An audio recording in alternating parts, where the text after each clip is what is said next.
Como cada jueves hablamos de salud, gracias a nuestra colaboración con el Hospital HM-IMI, y hoy hablamos acerca de la importancia del uso de crema solar para la piel. Y para ello tenemos con nosotros a la doctora Raquel Novo, jefa del Servicio de Dermatología de HM Hospitales. Doctora, buenos días. Hola, buenos días. Bueno, ¿por qué es importante usar correctamente crema solar? Pues por varios motivos, pero el principal de todos es para protegernos. Es decir, la piel necesita esa protección frente a la radiación solar, frente a la radiación ultravioleta, fundamentalmente para que no se degraden nuestras células, ya no solamente que nos produzcan un mayor envejecimiento, que nos produzcan manchas, sino también para prevenir lo más importante, que es el cáncer de piel. ¿Cada cuánto debemos reaplicarnos la protección solar? Depende un poco de nuestra actividad. No es lo mismo cuando uno se pone protección solar, por ejemplo, pues porque por la mañana, pues imagínate, va caminando al trabajo, le va dando el sol, tiene su protección solar, pero luego está en un sitio cerrado, pues muy probablemente no sea tan necesaria la reaplicación que si estás en la playa y estás yendo, pues que te bañas, que sales del agua, que te secas. En esos casos es más necesaria la reaplicación. Como media, pues cada 2 horas más o menos cuando estás en la playa, y si estás en un sitio cerrado, yo recomiendo reaplicarla antes de volver a salir. Bueno, es cierto que parece que estamos concienciados solamente en proteger nuestra piel en verano. Sin embargo, ¿es importante, doctora, utilizar protección todo el año? Claro, vamos a ver, lo que está claro es que el sol sale todos los días, sea invierno, sea verano. Lo que ocurre es que la radiación no va a llegar con la misma intensidad. Y luego depende un poco también de las zonas. No es la misma necesidad de protección solar la que puede haber en el norte de España que la que puede haber en Castilla-La Mancha, por ejemplo, que hace mucho más sol. Pero sí que es importante entender que el sol nos estropea o nos daña la piel todos los días, y además en todas las zonas, porque es muy típico lo de decir, bueno, pues llega la primavera y me pongo protector en la cara, pero a lo mejor llevo los brazos al descubierto, y al final, con el paso de los años, pues son las pacientes que vienen a las consultas con los brazos llenos de manchas, por ejemplo, y sin embargo en la cara muchas menos. Es decir, que se nota claramente dónde se ha protegido y dónde no. Entonces, además de la cara, ¿cuáles son las zonas corporales especialmente sensibles? Pues una de las zonas donde la gente tiene más tendencia a quemarse es en la zona de detrás de las orejas, por ejemplo, en los empeines también, en los pies, en la parte de arriba, el dorso de los pies, muchas veces también en el pliegue de la axila. Pues lo típico que estás, que levantas los brazos, tal, que te da el sol y no te has puesto crema. Es decir, que hay zonas que tienen la piel especialmente sensible, pero que nos olvidamos de ellas. Ya. ¿Qué consecuencias, doctora, puede tener el habernos quemado en un día de playa o de piscina? Las consecuencias de la quemadura, el problema es que tiene 2 tipos de consecuencias. Una, que son los efectos inmediatos, que es, pues efectivamente, de repente se te ha puesto la piel roja, y hay que entender que la piel roja ya es una quemadura.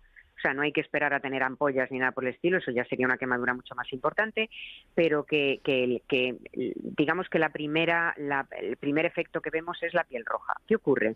Que al día siguiente o a los 2 días esa piel roja ya no está roja, ya está con un tonito moreno, y entonces esta es la frase típica que dicen los pacientes de, bueno, hoy me he quemado, mañana estará moreno, ¿vale?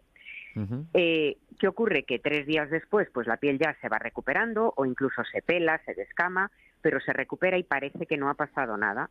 Pero en realidad esa quemadura está ahí, quiere decir, sigue un poco en la memoria de la piel. Entonces, lo que se considera, por un lado, con el paso de los años, dará lugar a alteraciones, a manchas solares fundamentalmente, o en algunos casos favorecerá la presencia de un cáncer de piel, y sí que se considera que haber tenido más de 5 quemaduras solares antes de los 18 años aumenta el riesgo de cáncer de piel, melanoma. En los últimos años, por lo que ven en las consultas, ¿han aumentado los casos de cáncer de piel?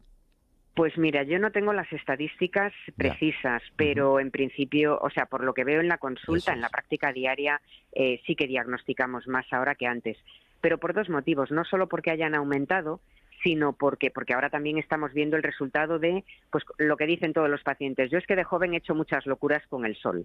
Pues pacientes de 70 años, 80, que efectivamente se ve la piel muy fotodañada, y que fundamentalmente es porque vienen de una época en la que en los años 60, 70, pues se tomaba el sol sin ningún tipo de precaución. Pero además ya empieza a haber una cierta concienciación social de que cuando, bueno, primero que al dermatólogo hay que ir una vez al año y que cuando uno se ve una mancha, alguna lesión, algo diferente que le llame la atención, tiene que ir a verlo, con lo cual es cierto que diagnosticamos más, pero también es cierto que se diagnostican antes, o sea, los melanomas mucho más finos, por ejemplo. Bueno, luego también están los lunares que siempre hay que vigilar, ¿verdad? Y los lunares que hay que revisarlos, Claro, efectivamente. sí, Para sí. eso la Academia Española de Dermatología hace todos los años una campaña, que es la campaña de Euromelanoma, pues para que concienciara a la población de que efectivamente los lunares hay que revisarlos. Bueno, algo que escuchamos mucho, que además le he oído mencionarlo en una de sus intervenciones, ¿qué significa eso de que la piel tiene memoria? Hablamos de los conceptos de memoria de la piel y también del capital solar, es decir, que en función de las características de cada uno, de su genética, de su fototipo, pues no es lo mismo la resistencia que tiene al sol una piel oscura que una piel clara. Entonces, es como que nosotros tenemos programado un capital solar, es decir, una resistencia determinada, pero a medida que el sol va alterando nuestras células tienen una capacidad de reparación. El ADN celular se autorrepara, pero ¿qué ocurre? Que esta capacidad llega a un momento en el que ya pues no da más, se pierde. Entonces, cuando se ha perdido es cuando empiezan a aparecer todas las lesiones que son debidas a toda la radiación que recibimos antes. Entonces, pues los pacientes llegan a la consulta y dicen, es que me está saliendo, me están apareciendo ahora estas manchas y realmente yo ahora ya no tomo el sol. Y dices, no, pero es que no es de ahora, esto es del sol que has recibido a lo largo de toda la vida. Ujú. Bueno, si hablamos del tipo de protección, ¿cuál debemos elegir? Como siempre, la duda entre el 15, entre el 30 o el 50. Ante la duda, yo recomiendo los factores de protección altos, ¿vale? Claro. Sobre todo en una zona, pues como pueda ser Castilla-La Mancha, porque es una zona de mucho sol. Ahora bien, lo que he comentado antes, no es la misma protección la que necesitan en Santander que la que se necesita en Cádiz.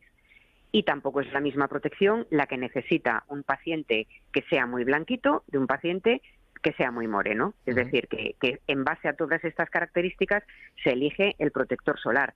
Tampoco es la misma la que necesita una persona que haga mucha vida al aire libre o una que no haga tanta vida al aire libre. Pero en cualquier caso, lo que hay que tener en cuenta es que estos factores de protección, los índices, el 15, el 30, el 50, lo son en los laboratorios, en unas circunstancias ideales. Claro. Cuando nos aplicamos en la vida real, pues en la vida real sudamos, nos bañamos, nos pasamos la toalla por la cara. Es decir, que ese concepto que había, si la piel aguanta 10 minutos al sol y me pongo un protector 50, puedo estar 50 veces 10 minutos. Bueno, pues tampoco es real. Entonces, de ahí el hecho de que se necesiten las reaplicaciones. Ya, una de las dudas, ¿con protección alta nos ponemos morenos? No, y eso lo saben los pacientes que tienen tendencia a que les aparezcan manchas, el típico melasma que sale con los primeros rayos de sol. Saben que incluso poniéndose un 50 plus varias veces al día, la mancha sigue apareciendo, ¿vale? Se activa por el efecto de la radiación. El concepto de pantalla total no existe, es decir, siempre hay un pequeño porcentaje de radiación que llega a la piel y que activa el melanocito y por tanto se produce el bronceado. ¿Qué ocurre? Que no va a ocurrir, esto no pasa, utilizando un 50, no pasa en 2 días. O sea, lo que es una locura es intentar decir, me voy a la playa este fin de semana y me voy a poner moreno el fin de semana. Sobre todo porque hay que tener en cuenta que el moreno no es una defensa de la piel frente a la radiación solar, Claro. sino que es, en el fondo, una presencia de daño solar. O sea, se produce una vez que el sol ya ha dañado las células. Ujú. Con lo cual, pues la búsqueda del moreno tampoco es lo más saludable. Bueno, y una preguntita, nos da tiempo nada más a responder. Si está nublado, ¿debemos aplicarnos protección? Sí, porque aunque nosotros no vemos el sol, la radiación llega igual a la superficie de la Tierra, llega más filtrada, no tenemos además sensación de calor, con lo cual estamos más horas expuestos a la radiación que recibimos y efectivamente la quemadura se va a producir igualmente. Pues con todos estos consejos nos quedamos. Doctora Raquel Novo, jefa de Servicio de Dermatología de HM Hospitales, gracias por atendernos. Buen día.